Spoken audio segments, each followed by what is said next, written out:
மெஷினை வேற கையில் கொடுத்துட்டாங்க, எப்படி ஆன் பண்ணுறதுன்னு தெரியலையே. என்னண்ணே வேலை பார்க்குறீங்க போல? வேலையெல்லாம் பார்க்கல, வேலை செய்ய போகிறேன். நீ தான் நான் செய்ய போகிற வேலையை பார்க்க வந்திருக்க. சரி, இந்த மிஷினை எப்படி ஆன் பண்ணுறது? கீழே சுவிட்ச் இருக்கும், போட்டால் ஆன் ஆக போகுது. பரவாயில்லையே, சீட்டு போடுறீங்க போல? ஆமாம் தம்பி, வார சீட்டு, மாத சீட்டு, தீபாவளி சீட்டு அப்படின்னு எல்லா சீட்டும் போட்டு ஏமாந்து தான் போனேன். பூரா களவணி பயலாக இருக்கான். யோ, நான் அந்த சீட்டை கேட்கலையா, பின்னாடி மாட்டி வச்சிருக்கீங்களா, அதை கேட்டேன்.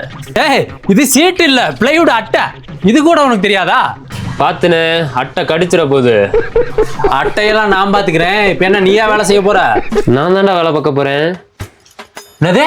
டேய், இது ஏன் வீடுறா, நான் தாண்டா வேலை பார்த்துக்கிட்டு இருக்கேன். ஓ, நீங்கள் அப்போ ஆசாரியா?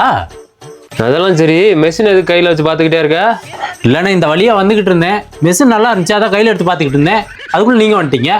இந்தாங்க, நீங்கள் வேலையை கண்டினியூ பண்ணுங்க, நான் போயிட்டு வரேன். வந்துட்டோம் மெஷின் எடுத்துடா. அண்ணே, எனக்கு ஒரு டவுட்டு. வேலையெல்லாம் நல்லா தான் பார்த்துருக்கீங்க, சீலிங்க செவுத்துல அடிச்சு வச்சிருக்கீங்க. என்ன ஒரு புத்திசாலித்தனம்.